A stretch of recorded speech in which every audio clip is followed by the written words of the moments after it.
Hey guys, and welcome back to another video on my channel. I'm a little bit more comfortable in this space now, so I hope that this video goes over a lot smoother than the other one did, the last one that I filmed. But the topic that I'm going to be sharing with you guys today is something that I'm really excited to talk about. So let's just get right into today's video. So on this channel, we have definitely talked about Dogman before. I think I've actually talked about him multiple times, but this case that we are going to be talking about today is heavy on the Dogman lore. But I won't be giving an in-depth profile as I normally do in cryptid videos, just because I've given a huge profile of Dogman like several times. But I will say, for the people who may not know what Dogman is, it is exactly what it sounds like. It's this like hybrid creature that is part human, part dog. It's got like a man's body and a dog's head, and they're usually said to be quite tall. So the topic that we are going to be discussing today took place in the 1980s, and when I first came across this topic, it was an absolute surprise to me because this seems like something that is right up my alley, but I've never ever heard of anything like this before. And if you have been on this channel for a while, then you know that feral people is like my favorite thing to research. I love looking into that specific topic, and this to me was very much giving that kind of vibe, but more like cryptid-y, which I love. Anyways, to talk about today's topic, we have to talk about the area where this took place, which is in a park, or a national park I think it is now, which is known as Land Between the Lakes, which is just that. It's a piece of land that is in between two lakes in Tennessee and Kentucky,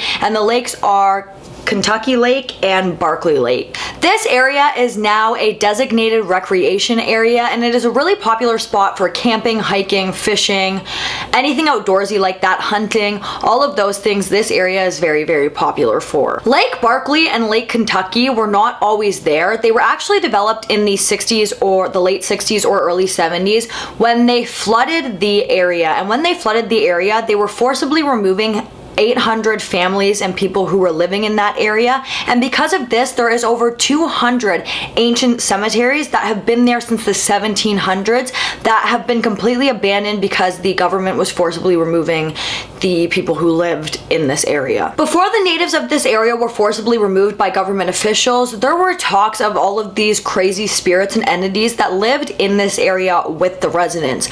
This included, but was not limited to, things like Bigfoot, shapeshifters, something known only as the Face Eater, and what we are going to be focusing on today, Dogman. And again, this was not limited to just these creatures, but these are just some of the ones that were talked about as living in amongst the residents there. People think the government's reason for taking over this area is a lot deeper than what they ever let on. There were several unmarked like government official vehicles driving around the area once they took it over. There were people searching the area in really hefty duty protective gear, and it just seemed like they were either looking for something or on the guard of something else, but they never ever told any of what they were looking for or what they were doing on that land to the public to this day. It is said that once the government took over this land, the beasts who inhabited this area got really angry and a lot more aggressive, and one of these creatures was the Dogman. In the 1970s, when people started camping in this area, there were reported sightings of this really creepy creature that we can now identify as Dogman, and people were describing this as a mutation between dog and man, and they were seeing it all over the area of Land Between the Lakes. In 1973, a family was camping at Land Between the Lakes when they were brutally attacked. The police and the park rangers who came across this scene after the murders had taken place said that the murders were done in such a gruesome and brutal fashion. There was absolutely nothing left of the family besides their remains, and it is something that would haunt these people who found the bodies for the rest of their lives. Now, not a lot is known about the family whatsoever, but what is known is that it is speculated that the Dogman committed these murders because of the gruesome fashion that these people were killed. Their limbs and body parts were just absolutely everywhere, spread all over the campsite in an absolutely horrific fashion. And then just a few years later, a family of 4 would be murdered in the same gut-wrenching fashion.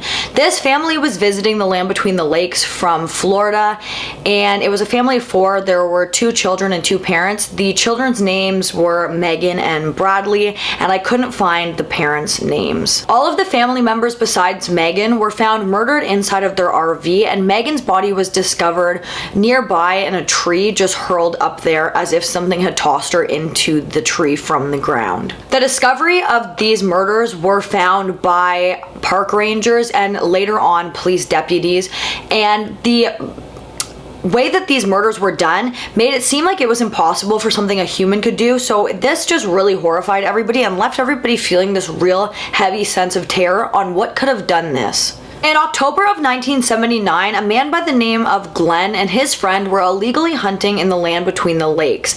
It was nighttime, it was really quiet, and because again it was October, the air was very crisp and cold.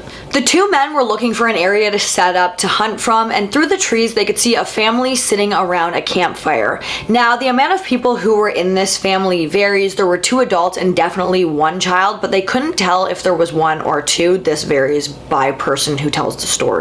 While Glenn and his friend watched this family, he said that they seen a large bipedal creature silently creep up on the family and then violently attack the 2 parents. It is unclear to Glenn whether the child escaped or also came to the same fate as their parents. Terrified by what the men had just watched, with the fact that they were in there illegally, the 2 men just fled the scene completely and vowed to keep this secret between the 2 of them and never tell a soul. However, Glenn would make a deathbed confession of what he'd witnessed, saying that the creature was 8 feet tall, had broad shoulders, a dog-like head, pointed ears, and emphasized on the speed and strength of the creature. After this, Glenn said that he had never returned to the land between the lakes ever again, and he said that the guilt and nightmares that he had from this experience was something that would haunt him for the rest of his life. Around this same time, in the late 70s, another severe attack would happen, only this time one of the victims would live to tell the tale. So again, it was the late 70s when a man by the name of Richard and a few of his friends were packing up a camper to go head out camping in land between the lakes. They packed up the camper with all the gear that they needed and a little bit of beer, and they headed out deep into the woods for what should have been just a fun, carefree weekend of camp. Richard recalled that this night in particular felt really off and that him and all his friends were all joking the entire night about being watched, but none of them were comfortable enough, or they were all too embarrassed to share that they were actually scared, and they were all feeling really unsettled. He said that the woods were like way too quiet. You couldn't even hear a single thing, which if you've been camping or in the woods at all, you know is just not common.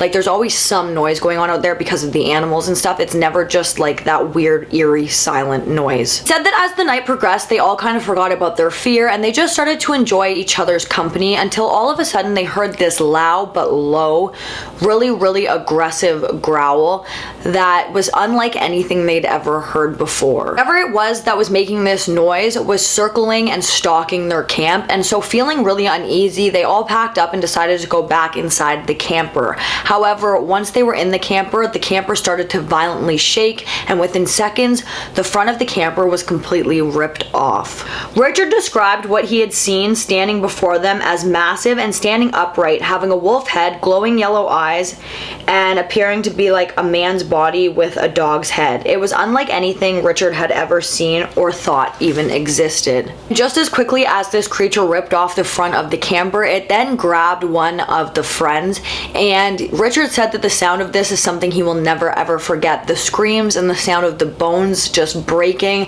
and all of the other friends tried to help to fight this creature off, but it was no use. Richard's fight or flight took over and he couldn't even think, and he just took off running towards the tree line. He always thought that while he was running, this creature was behind him, but it wasn't, and Richard was lucky enough to make it all the way out to the road to safety. When authorities arrived, Richard told them what had happened, but they dismissed his story and said that he was just confused and that him and his friends were actually attacked by a pack of wild dogs, and that was that. Richard is adamant that he knows what he saw and that this creature was huge. It walked on 2 legs, it was hunting them like prey, and he believes that it is still out there stalking campers in the land between the lakes. On Labor Day in 2017, a camper saw what appeared to be a very large 7-foot tall, 8-foot tall creature chasing a deer, howling loudly, and they believed that this creature was Dogman. And then the last sighting of Dogman in land between the lakes took place in March of 2020 when a mother and her adult child were out in the wild. They were camping when they seen a large creature walking on its hind legs, and they said that this creature was moving at great speed, and there was actually evidence of this sighting as there was a super large footprint found in the area after they claimed that they saw Dogman. This is all I really have on this topic. I'm definitely going to look more into land between the lakes because it definitely to me seems like something is going on there. It's giving like Mount Shasta or something like like that, or even like the Appalachian Mountains. I don't really know, but I think that it's super, super interesting, and it's something that I'm definitely going to look more into in the future. But guys, that is going to bring us to the end of today's video. If you like this video, please give it a big thumbs up. Don't forget to comment down below what you'd like to see in my future videos, and don't forget to subscribe and turn on that notification bell so that you don't miss any future videos from me. Thank you so much for watching, and I'll see you in the next one. Bye guys.